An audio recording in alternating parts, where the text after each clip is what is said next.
Private school and children welfare association Purnia के सदस्यों ने सरकार द्वारा टोटो और ऑटो पर स्कूली बच्चों को नहीं ढोने का जो फरमान जारी किया है उसका विरोध कर रहे हैं। आज इसी मामले को लेकर एसोसिएशन के एक शिष्टमंडल ने पूर्णिया जिला पदाधिकारी को एक आवेदन देकर उनसे न्याय की गुहार लगाए हैं। इन लोगों का कहना है कि इससे बच्चों की पढ़ाई प्रभावित होगी और अभिभावकों पर आर्थिक बोझ बढ़ेगा। संघ के मीडिया प्रभारी राजेश झा ने बताया कि बस की सेवा गली मोहल्ले में नहीं पहुंच सकती है, इसलिए स्कूली बच्चों के अभिभावक टोटो और ऑटो से अपने बच्चों को स्कूल तक भेजते हैं। इसमें रुपया भी कम लगता है। वहीं संघ के सचिव निकेश गिलगाल ने कहा कि सरकार कोई ऐसी नियमावली बनाए ताकि टोटो और ऑटो चालकों का रोजी रोटी भी चलता रहे और स्कूली बच्चों को भी स्कूल तक आने जाने में कोई परेशानी ना हो।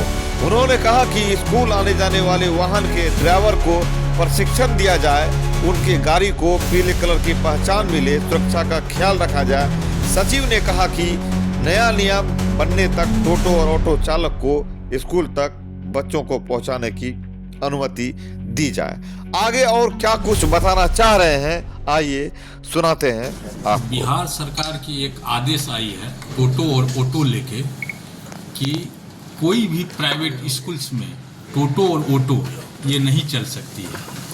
टोटो और ऑटो ऐसे भी कोई भी प्राइवेट स्कूल 3 व्हीलर वाहन का जो है ना अपने से प्रयोग नहीं करते हैं, परंतु अभिभावक बच्चे को जो है स्कूल तक छोड़ते हैं और किसी भी अभिभावक को हम लोग ये नहीं कह सकते हैं कि आप बच्चे को जो है क्यों टोटो और ऑटो से, क्योंकि उसका सेल्फ डिपेंड है बच्चे उसके ऊपर। हर प्राइवेट स्कूल के पास जो है अपनी गाड़ी वाहन, जैसे आप लोग को पता है कि सुविधा जो है सब उपलब्ध रहता है, परंतु इसके आलोक में भी बिहार सरकार की जो है और सारी उसमें जैसे वो दिए हैं कि कोई भी अगर प्राइवेट स्कूल यूनिफॉर्म में बच्चे अगर टोटो ऑटो में रहेंगे तो वैसे स्कूल वाले पर भी कार्रवाई कर दी जाएगी या उसका स्कूल की मान्यता के लिए रद्द करने का अनुशंसा कर दी जाएगी। यानी एन केन प्रकार का जो है धमकी ये दे रहे हैं। उसी आलोक में हम private school and children welfare association Purnia आज यहाँ के जिला पदाधिकारी और यहाँ के स्थानीय सांसद, स्थानीय विधायक, स्थानीय मेयर और डीएसपी साहब, अनुमंडल पदाधिकारी को जो है हम लोग ज्ञापन सौंपने आए हैं और इसी आलोक में जो है आज आप लोग को बुलाया है और इसका विस्तारित से हमारे सेक्रेटरी एसोसिएशन के निकेश जी बताएंगे। परिवहन विभाग और प्रशासन ने स्कूली बच्चों को ऑटो से अप्रैल 1 से प्रतिबंध लगा दिया है। जिलों के ट्रैफिक एसपी और डीपीओ को स्कूल बच्चों के लिए ऑटो सेवा बंद करने के लिए निर्देश दिया गया है। हमारा मूल कारण आज आने का यही वजह है। इसमें दिया हुआ 2 इंसिडेंट, एक नवंबर 24 में जो घटना पटना के आसपास में हुआ था जिसमें 2-3 बच्चा का मृत्यु हो गया, फिर एक तो मार्च 2025 में दरभंगा में एक घटना हुआ। इस तरीक़े से गवर्नमेंट के सामने एक बहुत बड़ा प्रॉब्लम था कि बढ़ती ऑटो दुर्घटना। दुर्घटना में हम लोग उसको कैटेगरी नहीं कर सकते कि ऑटो से हो रहे कि टोटो से हो रहे, वो तो हो रहे है ना। बस, स्कूल बस का भी या कोई और बस का या ट्रक का, ट्रेन का भी होता है। यदि एक दुर्घटना होता है तो हमें सीधे वो व्हीकल को बैन करना चाहिए या कुछ और प्रिकॉशनरी एक्शंस हमें लेना चाहिए, ये हमारा डायरेक्ट सवाल है। आगे हम टॉपिक पर जाने से पहले हमारा एक सवाल है कि किसी भी चीज़ में यदि कोई दुर्घटना होता है तो वो दुर्घटना क्यों होता है ये पहले हमें देखना पड़ेगा। मान लीजिए ऑटो या टोटो रोड में चल रहे इसलिए एक्सीडेंट नहीं हो रहा होगा, और भी कुछ वजह होगा। ट्रैफिक कंट्रोल, जो ट्रैफिक पुलिस है वो अपना प्रॉपर तरीक़ा से यदि ट्रैफिक को कंट्रोल करते हैं या स्पीड लिमिट पर, जैसे स्कूल का जो स्कूल बस में स्पीड गवर्नर लगा हुआ है, उस तरीके से कुछ प्रिकॉशनरी मेजर्समेंट वो यदि गवर्नमेंट लेते हैं तो अच्छा होगा। अब रह गया यदि मान लीजिए डायरेक्ट ऑटो या टोटो को बैन करने से क्या प्रॉब्लम हो सकता है। पहला बात होता है जो बच्चे के एजुकेशन पर, जैसे 2009 में जो राइट टू एजुकेशन का जो एक्ट पास हुआ, या उससे पहले से ही हमारा सर्व शिक्षा अभियान का एक मोटो था कि 7 से 14 साल तक का बच्चा को कंपल्सरी एजुकेशन देना है। सो सवाल ये आता है, ये ऑटो और टोटो को बैन करने से बच्चा के एजुकेशन में कैसे इसका सीधा इम्पैक्ट है। बहुत सारा गली वगैरह से बच्चा आते हैं स्कूल में। यदि मान लीजिए स्कूल बस में यदि वो बच्चे जाते हैं तो उनका फेयर ज़्यादा होगा, क्योंकि स्कूल बस एक नॉर्मल एक बस ऑन रोड में आते 20-25 लाख रुपए हो जाते हैं। यदि आप EMI में भी, यदि लोन में भी वो स्कूल बस लेते हैं तो 40-45 लाख हज़ार रुपये हर महीना उसको EMI देना है। ड्राइवर, उसका हेल्पर, रोड टैक्स से लेकर के, इंश्योरेंस से लेकर के, गाड़ी का मेंटेनेंस से लेकर के 1-1.5 लाख रुपए एक स्कूल को, एक बस के ऊपर खर्चा है। तो उसका मान लीजिए सीटिंग कैपेसिटी होगा 32 to 40। तो गवर्नमेंट ये भी स्कूल बस को देते हैं कि आप सीट कैपेसिटी के हिसाब से बच्चा को लीजिए। सो 32 स्टूडेंट एक बस में यदि बैठाते हैं, उसको 2 ट्रिप यदि करेगा तो अराउंड 60 आएगा बच्चा, आपको आएगा 60 बच्चा से आप ही जोड़ दीजिए कितना लेने से इनका एक्सपेंस निकलेगा। फायदा के बारे में कोई स्कूल वाला बात नहीं कर रहे, एटलीस्ट हमारे जो डेली एक्सपेंस है वो मीट करें। डेली फ्यूल का दाम बढ़ते जा रहे हैं, तो स्कूल वाला को भी हम नहीं बोल सकता कि आप ही कम लो। यदि स्कूल वाला कम लेता है तो गवर्नमेंट से हमें ना कोई सब्सिडी मिलता है, ना लोन में कोई रिलैक्सेशन मिलता है, ना किसी तरीके से कोई हम लोग आज भी रोड टैक्स पे करते हैं। आप सोच सकते हैं स्कूल में स्कूल बस को रोड टैक्स देने की कोई जरूरत नहीं है, वो भी हम लोग दे रहे हैं। तो किसी भी तरीके से गवर्नमेंट का कोई सब्सिडी स्कूल बस को नहीं है। तो जब स्कूल बस चलेगा तो वो फी अपना जोड़ के लेंगे ताकि नुकसान नहीं हो। अब एक पेरेंट, हमारा बिहार में एवरेज जो है इनकम, सोर्स ऑफ इनकम आप जोड़ सकते हैं 5,000-6,000 हो सकता है। अब 6,000 या 7,000 8,000 इनकम वाला एक पेरेंट एक बच्चा को प्राइवेट स्कूल में पढ़ाना है तो स्कूल फी मान लीजिए 1,000, 1,200, 1,500 एक बच्चा पर दी। उस पेरेंट के पास 2 बच्चे दिए तो 3,000 उनका स्कूल फी हो गया। वो कैसे 3,000 और गाड़ी में दे पाएंगे? तो उनको डिपेंड होता है ऑटो या टोटो पर, चाहे 400, 500, 600 रुपये लेकर के उस बच्चे को छोड़ देगा। अब इसमें सवाल आता है, वो ऑटो या टोटो बंद होगा तो ये पेरेंट उस बच्चा को कैसे प्राइवेट स्कूल में पढ़ा पाएंगे? अब फिर स्कूल का वर्कर पर वो डिपेंड होना पड़ेगा। तो स्कूल का वर्कर पर जैसे वो डिपेंड होगा, उनको 3,000 या 2,500 5,000 हो गया, या 2,000 भी यदि फेयर देगा तो 2,000 4,000 हो गया, प्लस बच्चा का स्कूल फी मान लीजिए 3,000 हो गया, तो 4 + 3 7,000, उनका कमाई 6,000 कर पाएगा। सो हमारा बात है कि ये जो आप इमीडिएटली जो बैन किया, कोई भी ऑल्टरनेटिव सॉल्यूशन देने के पहले आपको बैन नहीं करना चाहिए था। गवर्नमेंट यदि बैन भी कर लिया तो कोई ऑल्टरनेटिव सॉल्यूशन इसके लिए निकालते। सो ये बैन करने के वजह से पहला पॉइंट होता है बच्चा का एजुकेशन पर डायरेक्ट असर पड़ रहा है। कई ऐसा हजारों बच्चा है जो स्कूल नहीं जा पाएगा, इकोनॉमिकल प्रॉब्लम है। और दूसरा बात होता है इसमें हमने बोले कि एक लैक ऑफ ऑल्टरनेटिव ट्रांसपोर्टेशन। जब तक बच्चे लोगों के लिए एक ऑल्टरनेटिव ट्रांसपोर्टेशन नहीं अरेंज होता है तब तक ऑटो या टोटो चलने देना चाहिए। और एक और महत्वपूर्ण बात है, हजारों ऑटो या टोटो ड्राइवर्स हैं जो कि उनका प्राइमरी इनकम ये गाड़ी चला के जो इनकम जो उनका घर में मिलता है उससे उनका घर चलता है।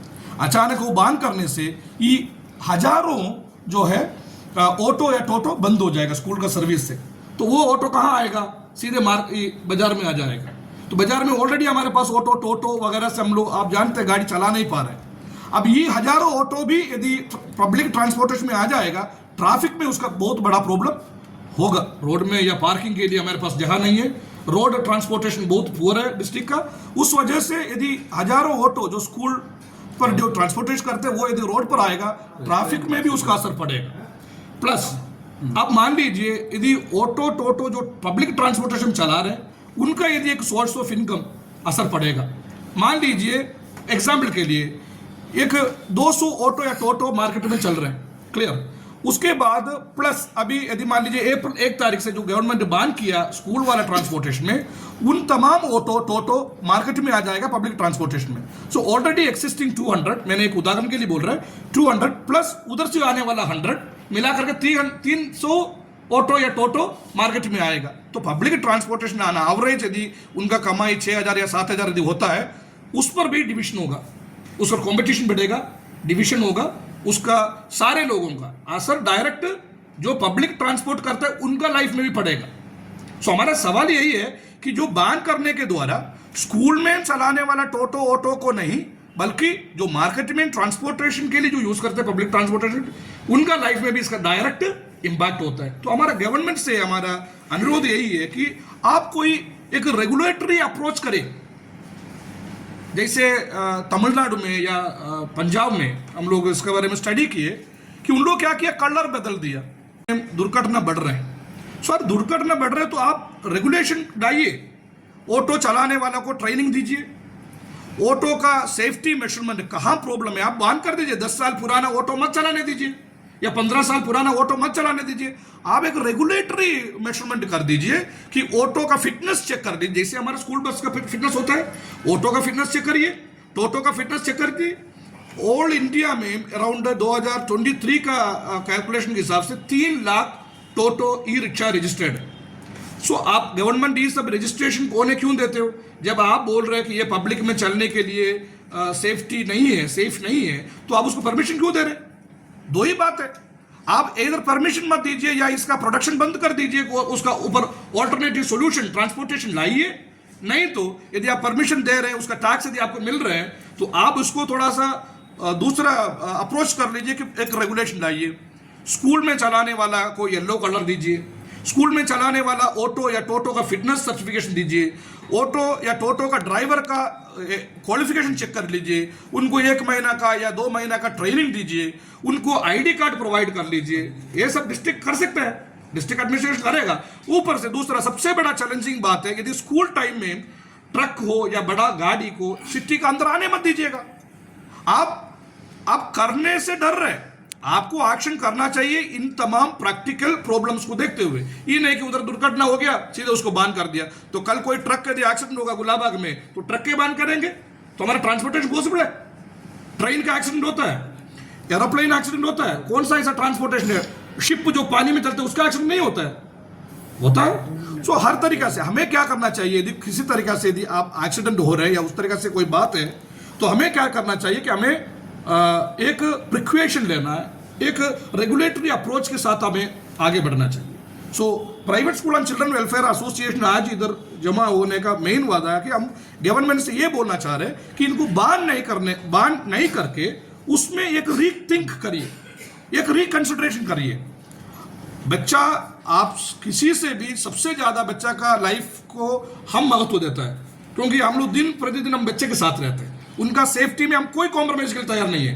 एसोसिएशन हमेशा गवर्नमेंट के साथ है, लेकिन आप कुछ भी करने से पहले सोचिएगा ना उसका इम्पैक्ट कहां तक जा सकता है। इसका इम्पैक्ट डायरेक्टली बच्चे के एजुकेशन पर, डायरेक्टली बच्चे या उनका पेरेंट का इकोनॉमी पर इम्पैक्ट करता है। कई लोगों का जॉब खत्म हो जाते हैं, कई तरह का हमें आप बोलिएगा इसको यदि बैन करने से एक्सीडेंट बढ़ेगा, कैसे बढ़ेगा? Number of vehicles toto auto market में बढ़ेगा, तो number of auto toto market में जब बढ़ेगा एक्सीडेंट होने का चांस बढ़ेगा कि घटेगा? सो उन तमाम लोगों को भी हमें ध्यान में रखते हुए हमारा 2-3 मांग गवर्नमेंट से है। और सबसे बड़ी बात है कि जो जैसे सीएनजी ई रिक्शा जो चल रहा है ना, वो एनवायरमेंट फ्रेंडली है, पोल्यूशन कम होता है। वो जो ई रिक्शा वगैरह चलने से, यदि ई रिक्शा के ऊपर यदि गवर्नमेंट बोलते हैं प्राइवेट स्कूल्स को कि आप बस निकालिए, तो आप बोलिए कि यदि मान लीजिए फॉर एग्जाम्पल हमारा एक स्कूल में 3000 बच्चा यदि है, 3000 बच्चा को स्कूल ट्रांसपोर्टेशन बस में लाना, तो कितने बस चाहिए होगा? ऑन एवरेज एक स्कूल में 50 बच्चा यदि आ सकता है, तो 3000 बच्चा को लाने के लिए एक स्कूल को कितने बस को निकालना पड़ेगा? और ये गली में जाएगा नहीं, छोटे छोटे जो जहां पर जाएगा नहीं। कुछ छोटे बच्चे हैं, नर्सरी का बच्चा मान लीजिए आधा किलोमीटर चल करके उनको रोड में आना पड़ेगा, उनको कौन लाएगा? आप स्ट्रे डॉग वगैरह का अटैक आप लोग देख ही रहे। सो ये सारी चीज, यदि ऑटो चलाएगा ना, उनके घर से जाएगा, आराम से बच्चा को बैठाएंगे, वो लेके आएगा। ऑटो ड्राइवर लोग भी प्रॉपरली लेके आता है, क्योंकि बच्चा सुरक्षित स्कूल आना वापस जाना उनकी रोज रोटी का सवाल है ना। तो इसलिए हम ये नहीं बोल सकते कि लोग रफ चला रहे हैं। हाँ, 2-3 काम कर लीजिए, ऑटो का कलर लगा दीजिए, लेबल दे दीजिए, और सिटी का अंदर का ट्रैफिक पर थोड़ा कंट्रोल रखिए। बड़े गाड़ी को स्कूल टाइम में अंदर आने मत दीजिएगा। इस तरीके से कुछ रेगुलेशन यदि गवर्नमेंट लाएगा तो पॉसिबली हमारा सारे बच्चा अच्छा शिक्षा प्राप्त करेंगे। इसलिए हमारा यही सब चीज हम लोग गवर्नमेंट से डिमांड करते हैं कि इसको रिकंसिडर करें और जब तक कंसिडरेशन नहीं हो रहे या कुछ बात आगे बढ़ नहीं रहे, रिक्शा ऑटो चलने दीजिएगा, उन पर कोई कार्रवाई नहीं करे। Thank you. डीएम साहब किस तरह की बातें की हैं और क्या बातचीत हुई? हाँ, डीएम साहब को हम लोग आज एक मेमोरेंडम दिए, हम लोग एसोसिएशन का जितने एग्जीक्यूटिव मेंबर्स मिलकर के, पॉजिटिव रहा उनका बात। वो डीएम साहब भी इस बात को समझ रहे ये कितना इम्पैक्टफुल है। उन्होंने बोला कि हम लोग इस पर पूरा हम ध्यान देंगे और फिर इसका डिसीजन लेना स्टेट लेवल से। यानी सरकार के पास आप लोगों की बातों को रखेगा और उनका कहना था कि हम पूरा ध्यान देंगे और इनको एक्चुअली डिसीजन लेना है स्टेट लेवल से। स्टेट लेवल से। क्या नाम है आपका? मेरा नाम निगेश गिलगाल, हम सेक्रेटरी है प्राइवेट स्कूल एसोसिएशन पूर्णिया।